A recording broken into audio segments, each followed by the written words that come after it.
McLaren's Zak Brown says Lando Norris's maiden win will ignite his inner belief and inspire further race victories at the pinnacle of motorsport. Norris won on merit in Miami, though he used a safety car to inherit the race lead from Red Bull's Max Verstappen. But Brown says it's great for Norris's confidence to get the first one out of the way.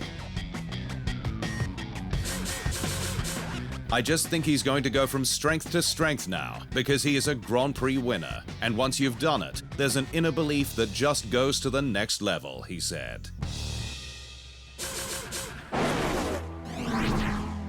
Haas's Kevin Magnussen is just 2 penalty points away from a one-race ban after another weekend filled with on-track transgressions.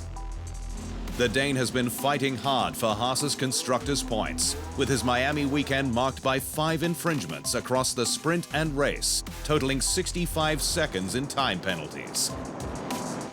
Magnussen's penalty points tally reached 10, 2 from a mandatory one-race ban, after causing a collision with Williams' Logan Sargent, which brought out the safety car.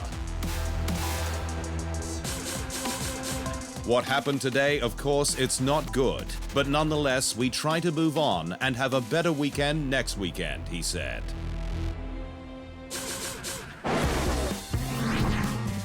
Ferrari was expected to steal the show with its livery tweak in Miami, with 2 historic shades of blue, Azzurro La Plata and Azzurro Dino, featured to celebrate its 70th anniversary in the American marketplace.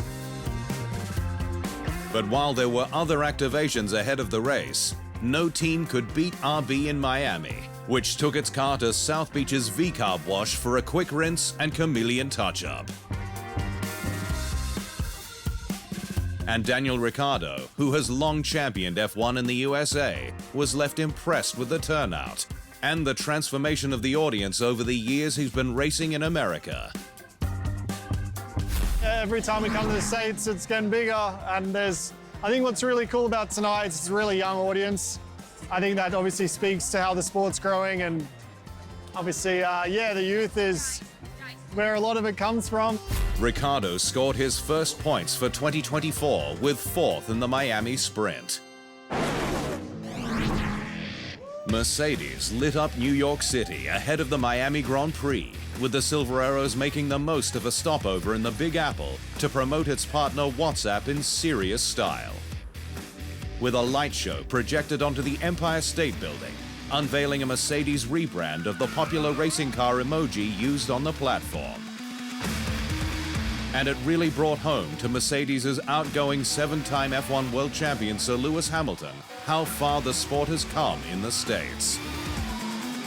Oh, it's incredible. I couldn't believe what I was seeing, just to be watching the Empire State Building, to know that Formula One's really hit the US, and it's such a cool activation with what's happening. Hamilton, though, went one better the next day, with the Brits strapped into his last race-winning car, the W12 from 2021, for an exhilarating show run down New York's iconic 5th Avenue.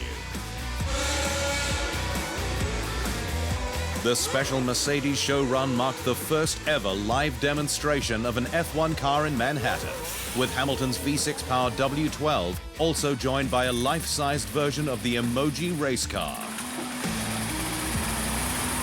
Well, in all my years in Formula One, we've done a lot of events, but this tops it all. And rolling out, seeing all those people, seeing Lewis in the car there, giving it a proper burnout was really spectacular.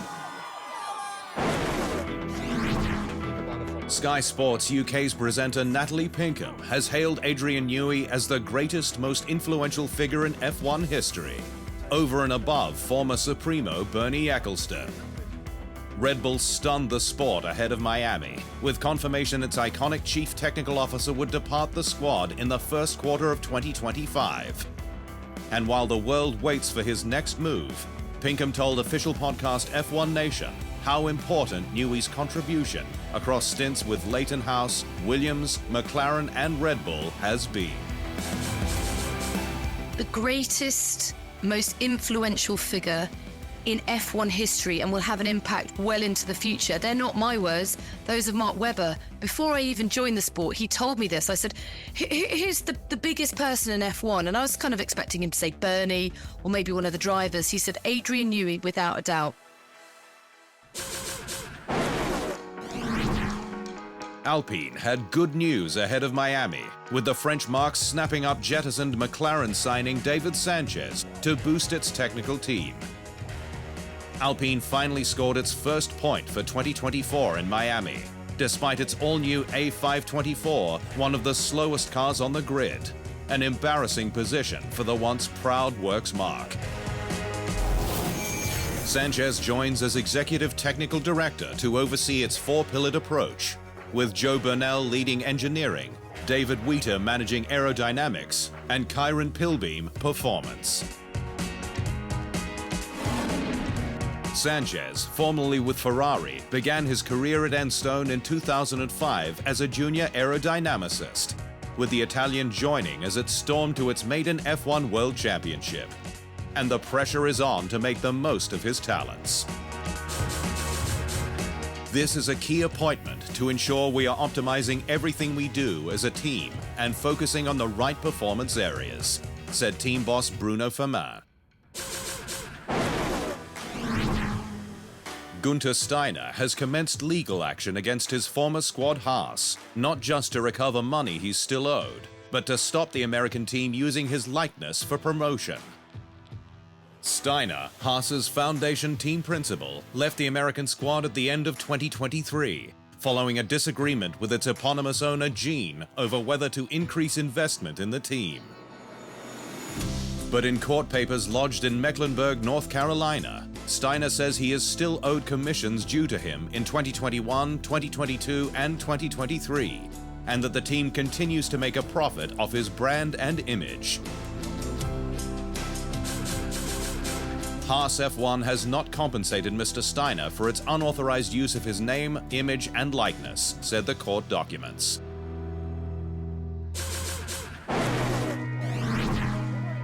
Bruno Senna says it took a long time for him to understand his uncle, three-time F1 world champion Ayrton, was gone, following his passing at the 1994 San Marino Grand Prix. Last week marked a milestone 30 years since Senna's superstar uncle died following a crash at Imola. But while Bruno was just 10 years old at the time, the Brazilian, in an interview with F1's official podcast Beyond the Grid, says it didn't hit home immediately. You don't really absorb it immediately. It takes like a long time for you to understand, or at least for me anyway, that he was not there anymore. In some way, he was still there because there was so much going on about him and so on that, and because he was not at home all the time, like you miss him being there less because, you know, he was not home all the time.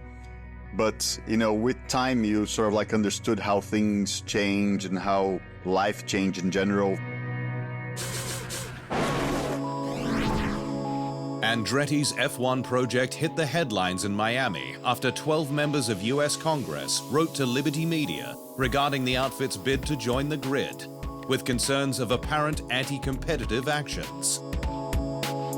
Andretti was cleared by the FIA last year as the only operation approved through its new team tender process, but was rejected from obtaining a commercial deal by Formula One, stating it would not be competitive, thus nullifying any value. We do not believe that there is a basis for any new applicant to be admitted in 2025, given that this would involve a novice entrant building two completely different cars in its first 2 years of existence, said the statement from Formula One. But the US government has now gotten involved, having sent a letter to the sport's commercial rights holder questioning its rationale for Andretti's rejection, despite the door open for 2028, in which it asks, under what authority does FOM proceed to reject admission of Andretti Global? What is the rationale for FOM's rejection, especially with respect to Andretti Global and its partner GM, potentially being the first American-owned and American-built race team?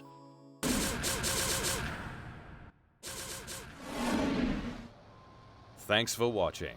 To stay up to speed on all things Formula One, make sure you hit the subscribe button.